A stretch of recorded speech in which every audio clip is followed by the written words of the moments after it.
Ah, all right, let's do this.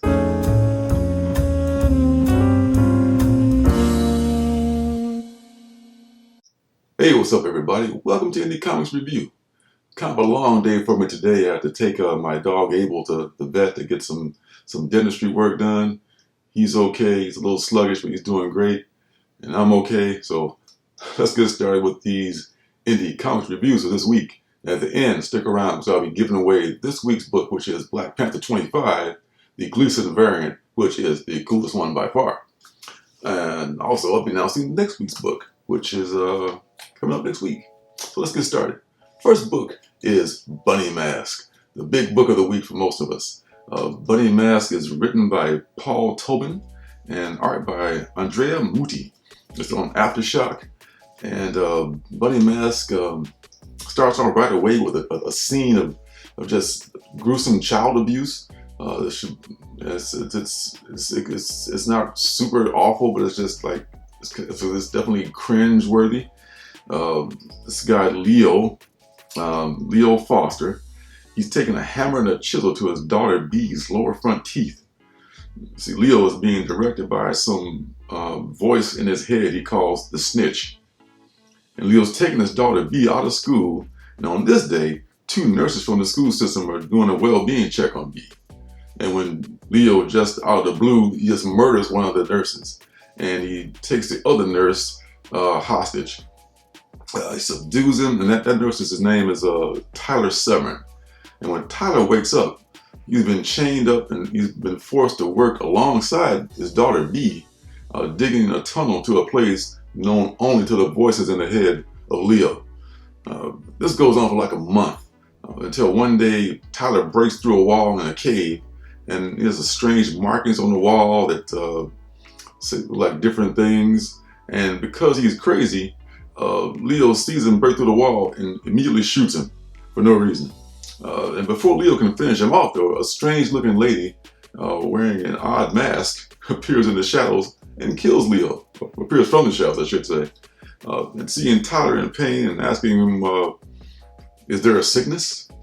The woman starts licking Leo's thigh, and somehow she heals it. Tyler wakes up in the ambulance, and he discovers his thigh has been healed. And you flash forward from there, 14 years, and Tyler's working in the city, and he's giving his housemate a ride somewhere. And when he sees a gallery opening, and this gallery opening has an artist, and she's selling pieces with people posed in bunny masks. And he just stops the car in the middle of the street to investigate this. And he finds that the artist is the little girl B, all grown up. He had assumed that B had been killed by her father since he had taken her away a few days before, that Tyler broke through the cave wall. But she's really glad to see him, and she gives him her card and insists that he call her. Meanwhile, back at the old Foster house, the cop who found Tyler 14 years ago just can't let go of this case. And so he's bringing his partner to investigate even more. And when he brings his partner to the house, this time he makes a startling discovery. I don't know what you've heard about Bunny Mask, but it is definitely as awesome as everybody says it is. It's fast-paced. It's a horror comic that's just definitely not to be missed. Definitely is worth your time and worth the $3.99. Next book is Freak Snow. This is published by Behemoth. This is co-written by Kevin Rodatelli and Rob Cannon. Rob Cannon also does the art and the lettering. Freak Snow it begins with the line, "The world is frozen. Nobody knows why. Science and culture have been forgotten. Only monsters and freaks surviving on the ice. Some human, some beast, some a thing in between." Now that's the most coherence I got out of this book, to be quite honest. There's some kind of firefight in the snow. It's between characters that I could hardly tell apart. And the lettering is kind of past the point of loose and crosses into just plain sloppy. The art wouldn't be bad if I saw it like hanging on a wall or in a gallery, but somehow for sequential art, it just doesn't work for me. Um, at the end, some guy, I guess the hero or the main character is named Bernie, and he's jumping in this thing he calls the hole of truth to determine if he killed his family or not. And the last line in the story is, "Will Bernie find the truth and redemption, or will he explode all over the fucking place?" Wow. Well, don't know if I care, quite frankly. But if there was a plot to Freak Snow, somebody please point it out to me. Even if there was a plot, I still couldn't enjoy it because the art it just didn't work. You know, the coloring was like I said, it looked kind of like art that would be in a gallery, I guess, but it just didn't work as it was hard to follow.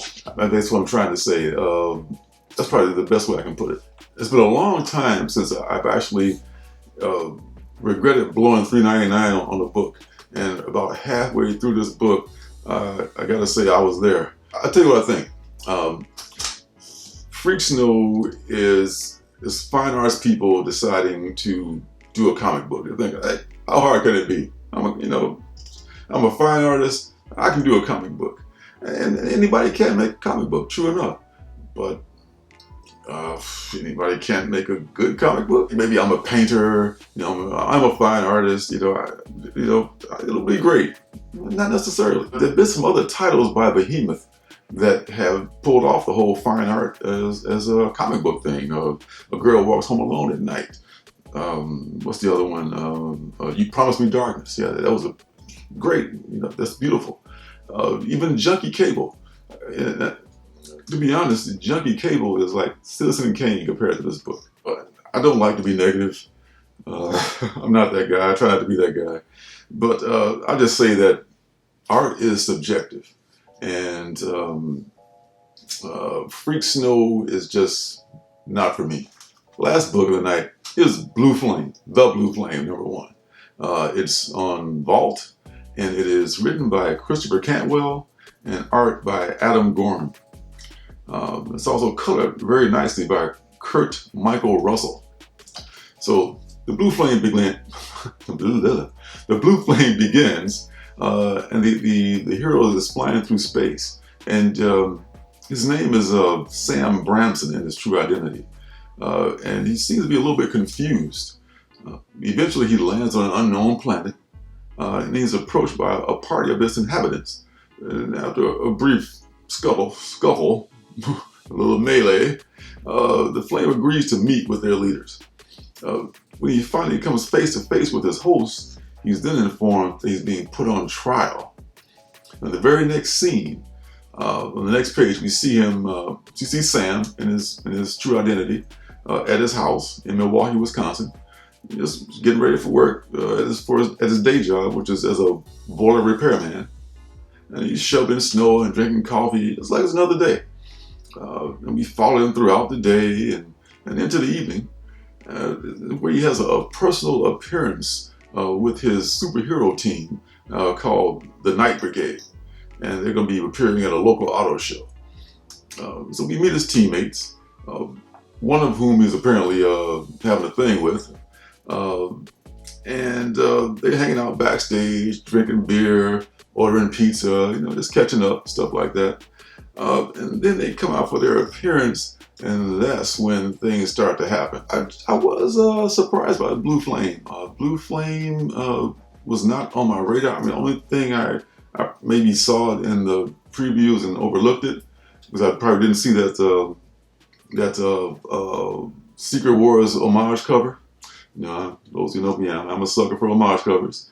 But Vault didn't just spend money on the cover with this book. They definitely spent money on the interior art too. I say the interior artists and the colorists do a great job with this book.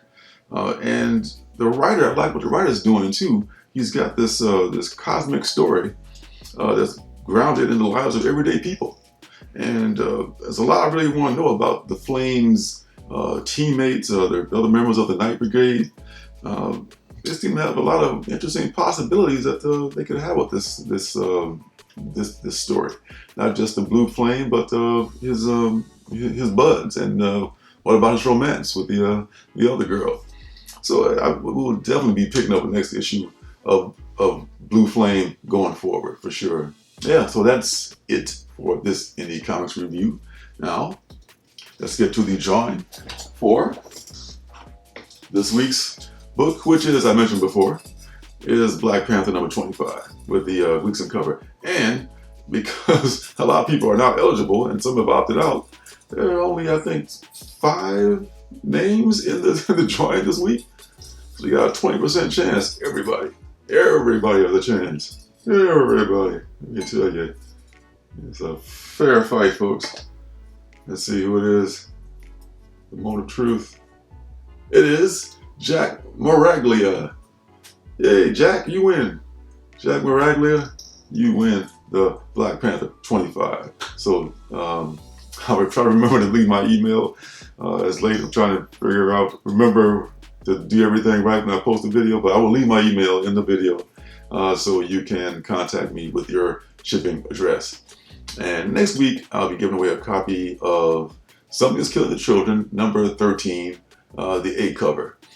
This is probably going to be not as big as the number 1 book. I'm thinking this is probably going to be kind of a big book eventually, because it's starting the origin story of Erica Slaughter, and that's got to be pretty damn interesting. So that'll be the giveaway book for next week. So that's it for this time. Thanks for everybody for stopping by. Hit that like button, hit the subscribe button, turn notifications on so you know when I'm making in my next video. And until next time, I'll see you guys in the funny papers. Hey, don't forget to subscribe and leave a thumbs up.